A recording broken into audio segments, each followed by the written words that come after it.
One series that's really grown on me after playing the remake of the first game a couple years ago on the PlayStation 4 is the Yakuza series. Now, for anyone who doesn't know, the Yakuza series has been going on since 2005, starting on the PlayStation 2, and it's basically a Japanese mafia game that is produced and published by Sega.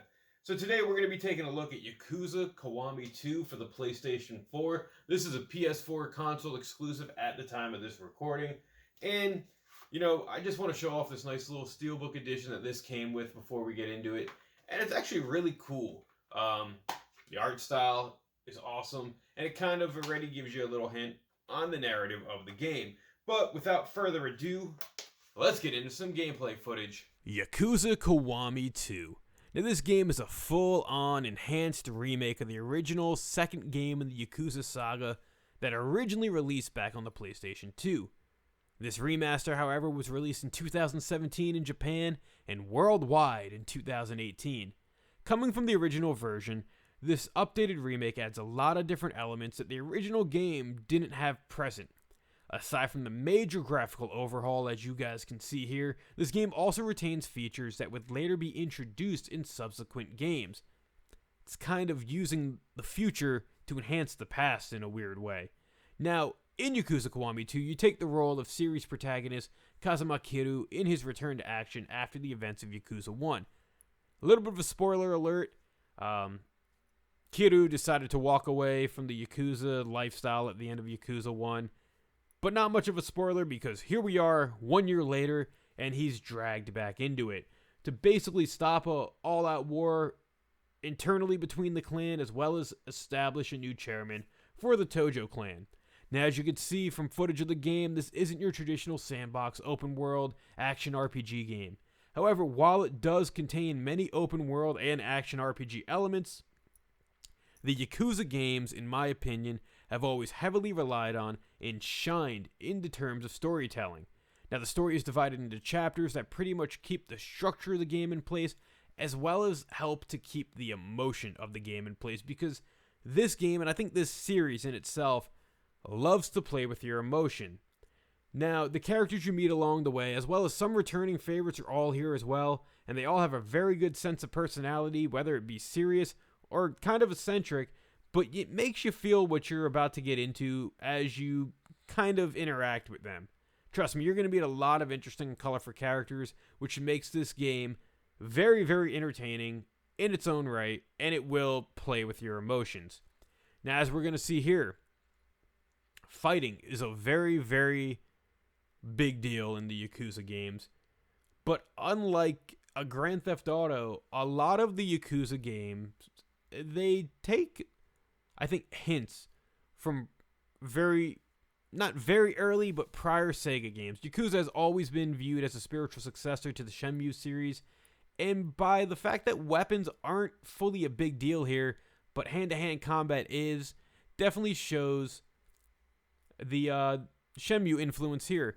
Now, what does the combat feel like? Well, if I could throw it into any type of aspect, I would say it's very arcadey with a couple of hints of Power Stone.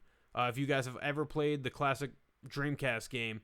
Now, why do I think it feels like Power Stone to me? Well, I think it feels like Power Stone for the fact that the environment plays a big part into your battles. As you can see, you pick up a lot of random items, but at the same time, the environment becomes very crucial in hitting certain finishing moves that you gain by building up your heat gauge, which we'll get into later. The heat gauge is basically a gauge. It's the blue gauge you see on the top of the screen, which as you beat up your enemies, that increases, and as it gets full, you can do different finishing moves by whether it be regular combos or by holding certain weapons.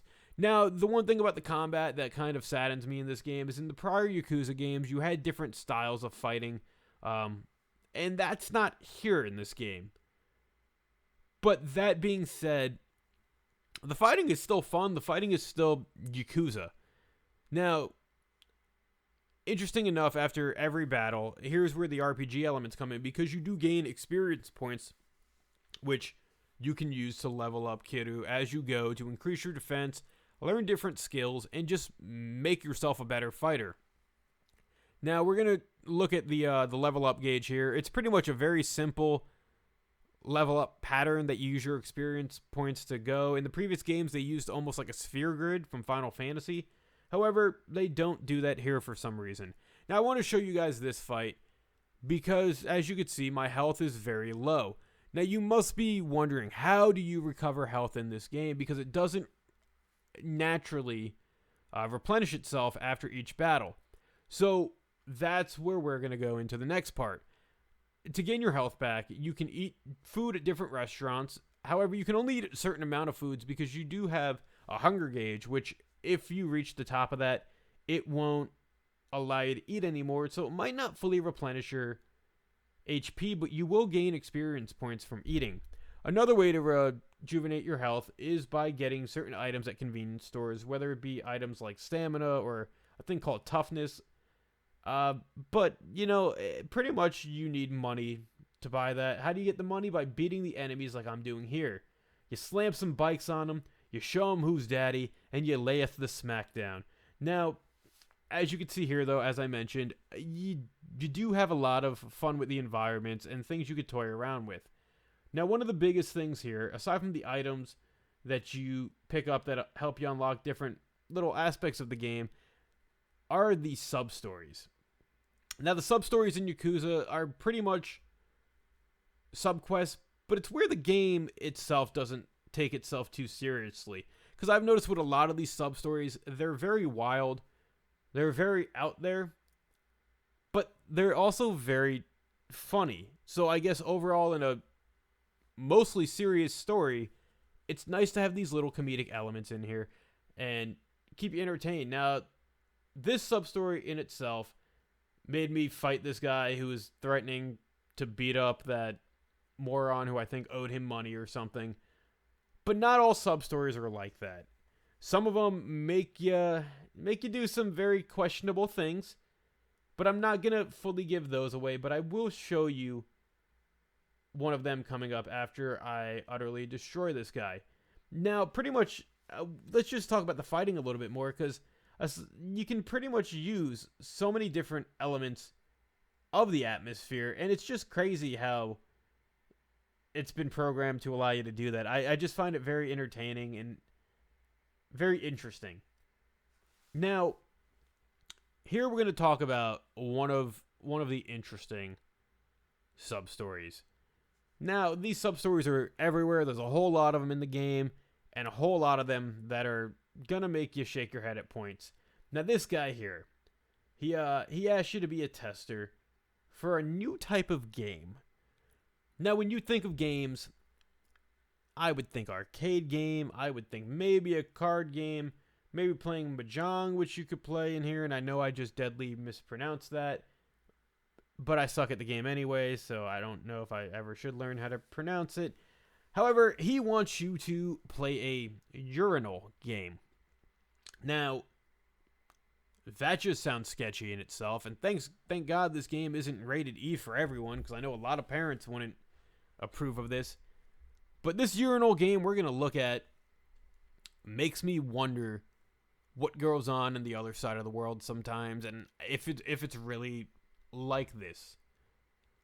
Now, essentially, the point of this game we're going to look at here is to empty your bladder and squirt milk out of your character's nose in this fighting type game that you guys can see here and defeat him by that. Now, you can see there's a life gauge, your bladder percentage, the amount you're letting out, and just so many different aspects about this is weird to me.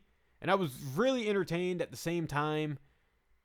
And as much as you guys are going to see momentarily, I end up losing. I kind of wanted to play again.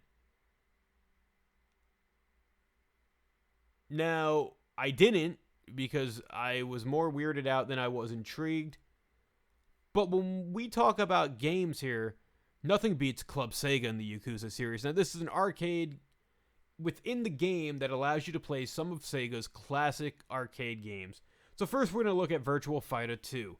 Now, the two main games that I'm going to showcase here were released back in the mid 1990s, and this is where I think of Yakuza takes a lot of hints from Shenmue, because in the original Shenmue games, you could play classic Sega games. Now, they upscaled the graphics here so that they look HD.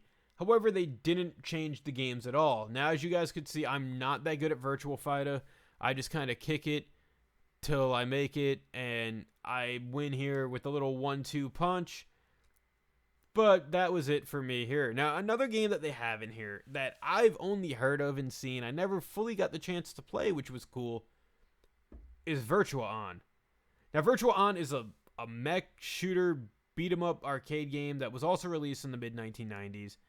And after playing it here, and it looking so colorful and looking so good, it kind of reminded me of Mega Man Legends. As you can see, I'm not that good at it, but this is a game I might want to pick up for my Sega Saturn in the long term.